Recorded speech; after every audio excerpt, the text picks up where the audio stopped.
हाँ तो भैया आगे चलते हैं, अंकुश आगे चलते हैं फिर अपन, है ना, कहानी को आगे बढ़ाते हैं। हमारे पास रोग है खुरपका मुंहपका। हम क्या पढ़ने वाले हैं? खुरपका मुंहपका या फुट एंड माउथ डिसीज। क्या होता है इसके अन्य नाम? इसको पका, फगवा, खोरा, खुरा, रोडा और एप्थस ज्वर के नाम से जाना जाता है। परिचय की बात करें तो ये एक संक्रामक रोग है। इसका कारक विषाणु होता है। खुर, मुंह, अयन, थन इत्यादि में फैलता है। देसी जो पशु होते हैं क्योंकि उनकी रोग प्रतिरोधक क्षमता अच्छी होती है इसलिए उनको कम लगता है या उनको प्रकोप कम होता है। इसकी अपेक्षा विदेशी पशु में इसका प्रकोप अधिक होता है। पशु जो है जिन पशुओं में फैलता है उनमें गाय, भैंस, भेड़, बकरी और सुअर।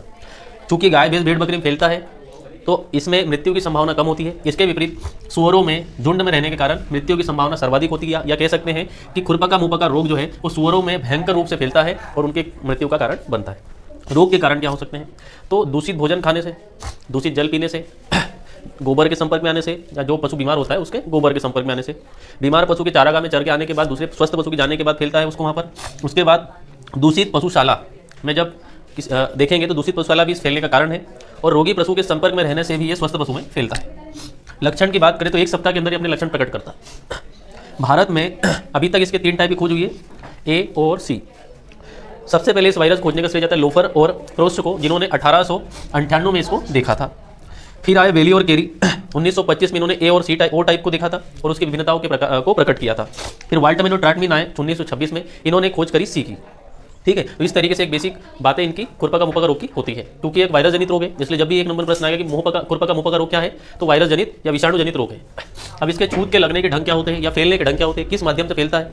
तो स्वस्थ पशु की, बीमार पशु की लार के द्वारा फैलेगा, दूषित भोजन खाने से फैलेगा, दूषित जल पीने से फैलेगा, दूषित पशुशाला में स्वस्थ पशु के जाने से फैलेगा, दूषित बर्तन से फैलेगा, हवा के द्वारा फैल सकता है, बीमार पशु के द्वारा फैला सकता है। और बीमार पशु पर जब चिचड़ी होती है उसके पैरों में ये वायरस लग जाता है और स्वस्थ पशु में उड़ करके चले जाता है।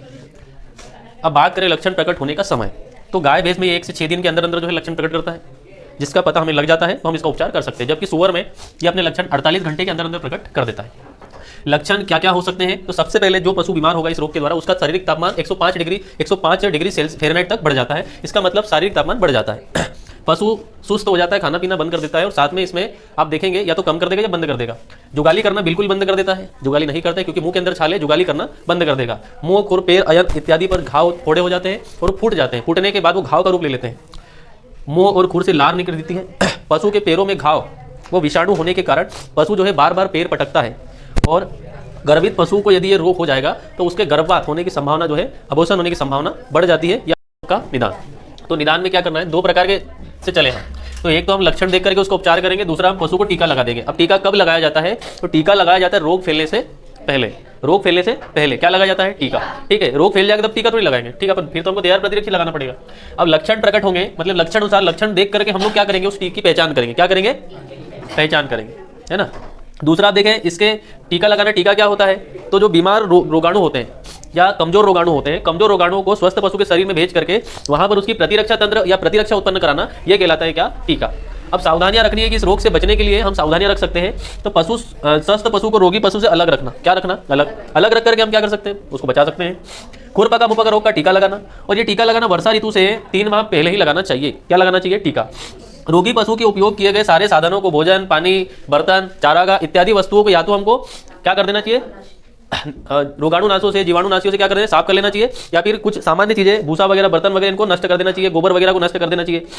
क्या होता है? पैर में छाले हैं, पैर में छाले हैं तो रोज रोज पशु को धोएंगे अपन, संभव है क्या? तो 10-12 लोग चाहिए पकड़ने के लिए, उसको फेंकने के लिए, उसको फिर उसके लगाएंगे। हो सकता है उसके बाद मामला इतना गंभीर हो जाए कि पैर वेर छोड़ जाए, अपनी 32 ही बाहर आ जाए, तो 32 के 0 दांत हो जाए, तो ऐसा भी हो सकता है। इससे बचने के लिए क्या करते हैं हम? एक पाद स्नान बनाते हैं। क्या बनाते हैं? पाद स्नान। इधर से पशुओं को भेजते हैं। अब ये पाद स्नान जो है, इसकी लंबाई होती है 25, कितनी होती है? 25 फीट। चौड़ाई होती है कितनी? 15, और इसकी गहराई होती है 10। कितनी होती है? अब आप देखेंगे तो इसमें पशु को भेजा, पशु यहाँ गया, क्या आपको पटकना पड़ा उसको? अपने आप चलते जाएगा। तो यहाँ डला क्या होता है? यहाँ पानी होता है, पानी के अंदर कापर सल्फेट नीलात होता है और लाल दवाई डली होती है। इससे क्या होता है? पैर में पशु की क्या है? रोगाणु है। रोगाणु क्या हो जाएंगे? इसके संपर्क में आने से क्या हो जाएंगे? वो निष्क्रिय हो जाएंगे। क्या हो जाएंगे? निष्क्रिय। तो ये काम कर सकते हैं अपन। तो सावधानी रखने का तरीका है। यदि रोग नहीं है तो फिर रोग होगा भी नहीं, क्योंकि हम उपचार कर रहे हैं।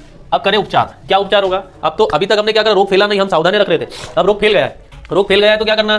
तो प्रभु मुंह के छालों को क्या करना है? फिटकरी धोना है। फिटकरी का परसेंटेज होना चाहिए सक्रिय तत्व का 2%। कितना होना चाहिए? पोटेशियम परमैंगनेट KMnO4 के द्वारा मुंह की छालों को धो सकते हैं। बोरिक अम्ल, कार्बोनिक अम्ल ले सकते हैं। दिन में 3-3 बार उसको मंजन कराना है, मतलब 3-3 बार धुलाना है। किसको धुलाना है? मुंह को। इसके बाद उसको छालों में हो गए हैं, छाले तो तकलीफ हो जाएगी, खाने तकलीफ हो जाएगी तो गुलाब जामुन खा नहीं पाएगा। तो इसी कंडीशन क्या हो जाएगी? फिर लेना है सुहागा और शहद। ये क्या करेंगे? छालों में राहत उत्पन्न कराएंगे, उसको भोजन करने में आसानी होगी। तो ये 1:4 में होना चाहिए और मिला करके छालों पे लगा देना चाहिए, तो आराम हो जाएगा। सबसे बढ़िया काम तो टीका लगाना चाहिए। अब टीका के साथ तैयार प्रतिरक्षी एंटीबॉडी लगाना है उसको, ठीक है। उसके बाद खुर में जो कीड़े हैं क्या है, उनको मारना है। क्या करना है? मारना है, ठीक है। ऐसा निकाल के बैठोगे, जब खुर में से एक निकाला फिर मारूंगा, ऐसा करना है क्या? नहीं। इंजेक्शन के द्वारा उसके अंदर जिंक ऑक्साइड भेजना है, या तो फिर उसको और कीड़े मारना है, कीड़े अपना बाहर आ जाएंगे। सामान्य तरह गांव में जो है पेट्रोल डीजल डालते हैं तो कीटाणु जीवाणु बोलते हैं, कीटाणु बाहर आ जाते हैं। लेकिन ऐसा नहीं करना है प्रभु। यहाँ हमको दवाई दी जिंक ऑक्साइड, क्या दी है? तो जिंक ऑक्साइड का उपयोग करना है और पट्टी बांध देना है सब निकालने के बाद। घावों पर बोरोग्लिसरीन का प्रयोग करना है, जिससे घाव में उसको राहत मिलेगी। समझ गए क्या? तो ये करना है उपचार। अब हम बात करते हैं वैक्सीन, ठीक है। तो सबसे पहले वैक्सीन हेवस नामक एक कंपनी है और इंडियन वेटनरी रिसर्च इंस्टीट्यूट, भारतीय पशु और चिकित्सा अनुसंधान संस्थान, इन दोनों के सहयोग से सबसे पहले वैक्सीन बनी। क्या बनी? बाद में एक और व्यक्ति आए, एक और संस्थान, बल्फ अनुसंधान संस्थान पुणे, बल्फ अनुसंधान संस्थान पुणे, उन्होंने भी वैक्सीन बनाई। दोनों की वैक्सीन गाय भैंस के लिए 10 ml और भेड़ बकरी के लिए 5 ml थी। अब बात करते हैं वैक्सीन मतलब टीका तैयार प्रतिरक्षी है क्या? नहीं। रोग के कमजोर जीवाणु उसके अंदर है, वो जाएंगे स्वस्थ पशु के शरीर में और वहां पर प्रतिरक्षा तंत्र मजबूत करेंगे। तो आप देखिए टीका लगाया, टीका लगाने से पहले क्या करना है? गाय भैंस को टीके की मात्रा कितनी देना है? 10 ml त्वचा के नीचे। टीका भेड़ बकरी में कितना? 5 ml। अच्छा, बाजार में लेने जाएंगे टीके को तो बाजार में टीका 100 ml मिलता है, कितने ml मिलेगा? और टीका रहेगा शीशी के अंदर बंद। टीका ले आए, अब टीका आपको लगाते नहीं आ रहा, डॉक्टर का वेट करोगे तो फिर क्या करना है? भंडारित करना है। क्या करना है? अरे जब तक डॉक्टर नहीं आता, डॉक्टर नदी के उस पार, नदी पूरा आ गई, अब डॉक्टर आएगा कैसे? कल ही आएगा, तब तक क्या करना है? उसको रखना है अच्छे से रखना, मतलब क्या करना है? भंडारित करना है। भंडारित करने के लिए 6 से 10 डिग्री सेल्सियस तापमान पर भंडारित करना है, ठीक है। अच्छा, इतने तापमान भंडारित नहीं करेंगे क्या हो जाएगा? पशु के वो जो शीशी है, शीशी में कौन है? इसके वैक्सीन है, वो क्या हो जाएगा? नष्ट हो सकता है, मर सकता है। समझ गए बात को? अब प्रत्येक वयस्क पशु को वर्षा ऋतु से पहले प्रत्येक वर्ष इसका टीका लगाना चाहिए, ठीक है। हमारे गांव में राल बोलते हैं। क्या बोलते हैं? लारनी, राल, हाँ राल बोलते हैं, ठीक। चलिए, उसके बाद बछड़ा होगा तो उसको सबसे पहला प्रभु प्रकट करेंगे उसको दुनिया में। तो दुनिया में जब वो आएगा, उसके आने के 1.5 से 2 माह के अंदर उसको टीका लगाना है। पहला टीका कितने माह के अंदर? 1.5 से 2 माह के अंदर। दूसरा टीका लगाना है 4 माह के अंदर। उसके बाद 6 माह के अंदर लगाना है। और प्रत्येक वर्ष ऐसे ही वर्ष के वर्षा ऋतु के 3 महीने पहले लगाते रहना है, ताकि ये रोग नहीं होगा। इसके बाद भी संभावना है नहीं कि रोग फैल जाएगा, मतलब रुकेगा, हो सकता है फैल जाए, ठीक है। यदि आप बछड़े को टीका नहीं लगा पा रहे इस स्थिति में, तो आप 4 से 6 माह के अंदर लगाएंगे, तो अगला टीका आपको 6 माह के अगले 6 माह के अंदर लगाना पड़ेगा, ठीक है। उसके बाद प्रत्येक वर्ष वही सर्कल चलते जाएगा। वयस्क पशु को आप बता दिए कितने, 1 साल में 1 बार लगाना है, वर्षा ऋतु के 3 महीने पहले।